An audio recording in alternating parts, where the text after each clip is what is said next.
Another unexpected event, but one all too real, occurred 68 days before the first rover landing.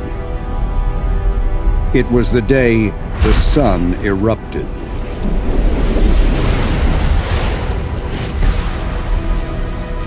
It was the third most powerful solar storm ever recorded. When this massive solar flare reached the Earth, communications networks were disrupted. Airlines diverted their routes, Earth-orbiting satellites temporarily went dark, and astronauts aboard the space station sought emergency shelter. And this huge amount of material, bigger than the sun itself, went flying off of the sun, out towards the planets, out towards Earth, out towards Mars, and out towards our spacecraft. When the solar flare reached the two spacecraft, their star sensors, essential for navigation, began seeing flashes that they mistook for stars. The two spacecraft were all but blinded by the flare. Fortunately, there was no major damage, and the star sensors eventually came back online. But nature wasn't done with surprises. In December, as the first landing day drew near, dust storms began blowing up on Mars, and that was a cause for alarm. Dust causes the Martian atmosphere to warm and thin. That meant the parachute would move through the atmosphere at a faster speed, resulting in less time for slowing down.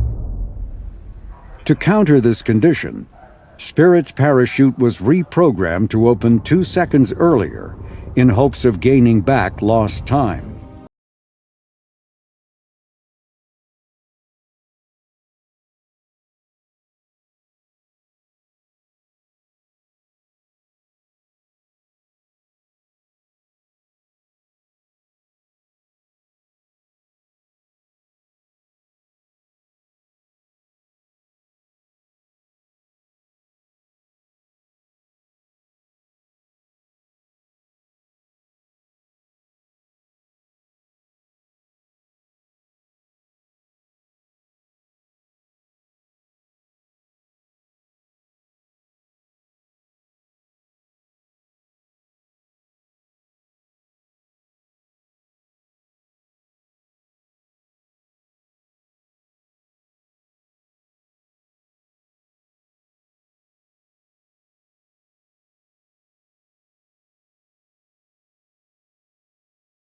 Failure.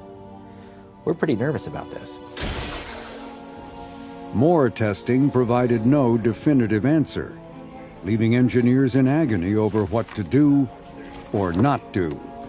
With time running out, the decision was made to manually enable the hardware that fires the pyros by sending commands directly to the spacecraft an hour before landing.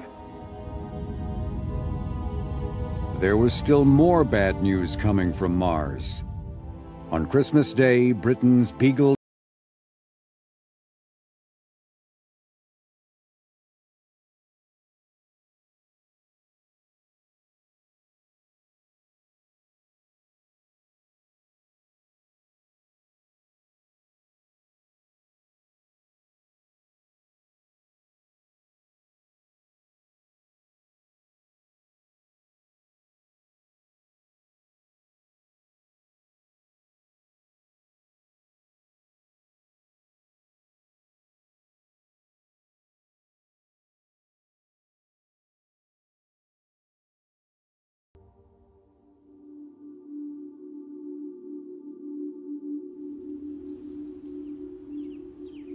On Spirit's landing day, JPL director Charles Elachi was playing host to VIPs scattered in buildings all across the laboratory.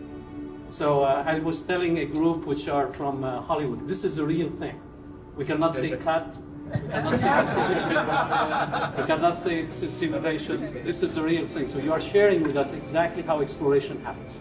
We are going to see frustration, nervousness, excitement, jubilation, depending what we see when we open that door. You are going to see it with us in real time. Elachi was a native of Lebanon who had earned his PhD at Caltech. His first job at JPL was as a summer student intern. he never worked anywhere else. The landings of Spirit and Opportunity would be a major test for him and for the lab. For the outcome of this night would set JPL's course for years to come. We were coming from a very tough time, and it was a nervous time. And I knew what happened for Spirit is going to shape the future of JPL. Either people are going to say, if it failed, and here they crash another rover, I mean, that would have been decimating for JPL. And I knew if it's successful, people will say, wow, these guys came from that huge adversity and look what they have done. The tension was very high, personally and in the room. There was another reason that made this an anxious moment. A year before, the space shuttle Columbia had disintegrated during re-entry, killing all 7 crew members. The landing of Spirit was the first major NASA event since that tragedy. The space agency's administrator, Sean O'Keefe, was counting on a win at Mars. And Sean O'Keefe, who was sitting next to me, this is after Columbia. He kept looking at me and said, Charles, this is going to work, isn't it? It's going to work. MGS is now on orbit 21,559, and we are ready to receive your EDL data. Ed Weiler, NASA's Associate Administrator for Space Science, was also at JPL.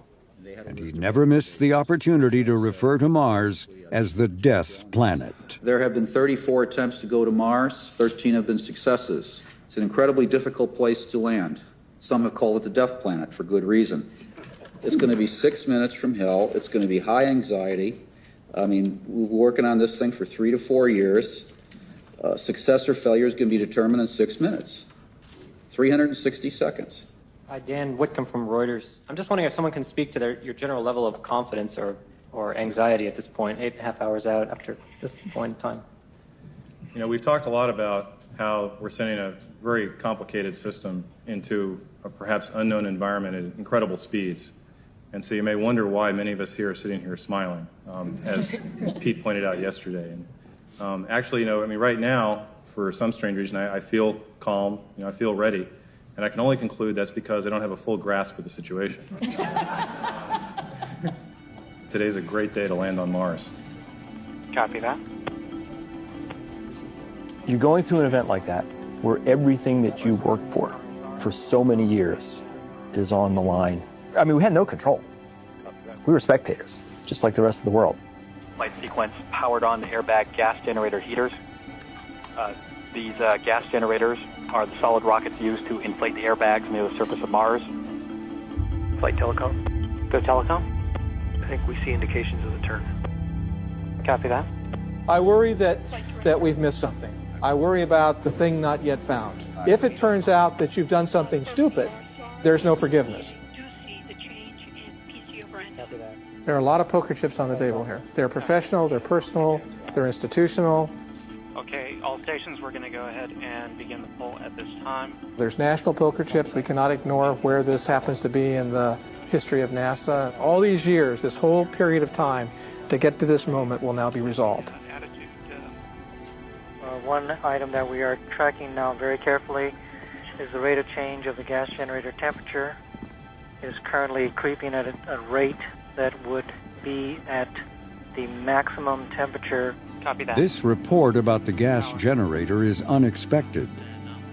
If the temperature continues rising, the airbags might overinflate or not fully inflate.